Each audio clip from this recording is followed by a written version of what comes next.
বন্ধুরা, ফার্নেস চলাকালীন অবস্থায় এই ফার্নেসের কয়েল ফেটে গেছে।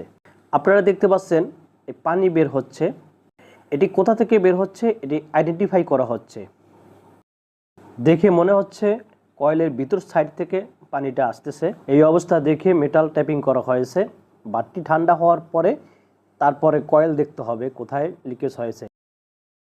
এই দেখতে পাচ্ছেন ফার্নেসের ভিতর সাইড দিয়ে কয়েল লিকেজ হয়েছে, পানি বের হচ্ছে।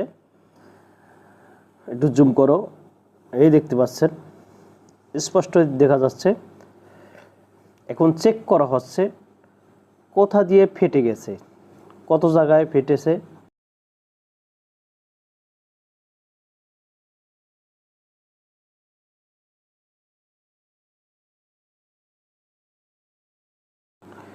দুই কয়েলের মাঝখানের পুটিং সরানো হচ্ছে এবং ভালোভাবে ক্লিয়ার করে এখানেও চেক দিতে হবে যে এই পাশ থেকে আরও ফাটা আছে কিনা। নিচের সাইডও পরিষ্কার করে তারপর দেখতে হবে ফাটা আছে কিনা। যতটুকু ফেটে গেছে সবটুকু ভালো করে ব্লিচিং করে দিতে হবে। এরপর পরিষ্কার করে নিতে হবে।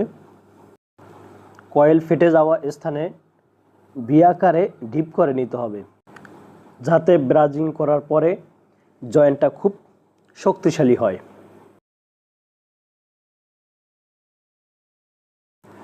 আপনারা দেখতে পাচ্ছেন কয়েলের ফেটে যাওয়া অংশটুকু ভি আকারে ডিপ করা হয়েছে। ব্রাজিং করার পূর্বে দুই কয়েলের মাঝখানে আবার পুটিং দিতে হবে। এই কয়েলে ব্লিচিং করলে নিচের বা উপরের কয়েলের সমস্যা না হয়।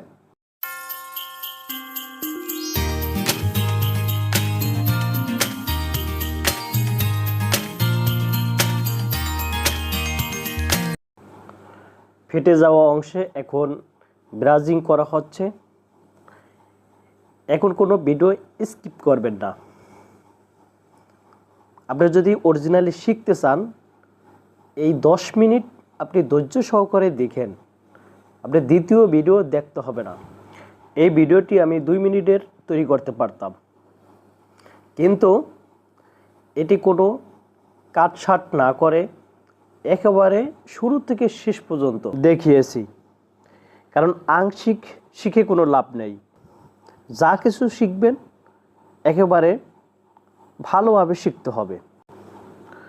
কপার কয়েলটি ভালোভাবে হিট করতে হবে, যাতে এখানে 450 ডিগ্রির মতো টেম্পারেচার থাকে। তাহলে এই ব্রাজিংটা খুব সুন্দর হবে। এখন প্রশ্ন হলো, এই কপার কয়েলের ব্রাজিং কি রড দিয়ে করা হয়? কপার ব্রাজিং বা সিলভার ব্রাজিং রড দিয়ে এই কপার ব্রাজিং করতে হয় বা জয়েন্ট দিতে হয়। যেমন B cup 2, B cup 3, B cup 5, এই 3টি মানের রড দিয়ে ব্রাজিং করা ভালো। ভিডিওটি স্কিপ না করে সম্পূর্ণ দেখতে থাকুন।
কয়েলটি ব্রাজিং করা শেষ।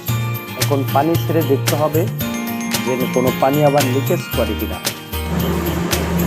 মেহেদি তুমি সারো, পানি এদিকে সারো।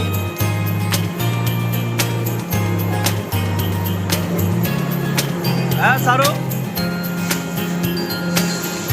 আবার ভাঙবো, আবার ভাঙবো।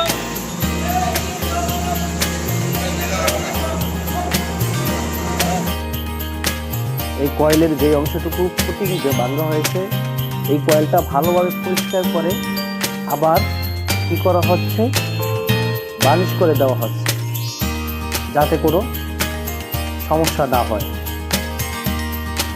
এই বার্নিশ করার পরে রেখে দিতে হবে। এই বার্নিশটা শুকানোর পরে তারপর আবার ফুটিং করতে হবে। এই অংশটুকু এখন পুটিং করা হচ্ছে।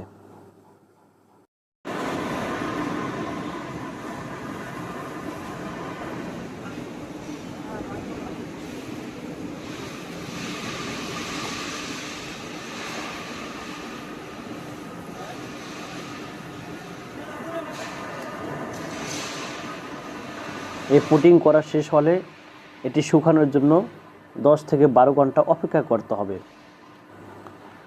এই ফার্নেসের কয়েল রিপেয়ারিংয়ের কাজ শেষ হলো। ফেসিং করার পর মেল্টিংয়ে যাওয়ার জন্য প্রস্তুত হবে।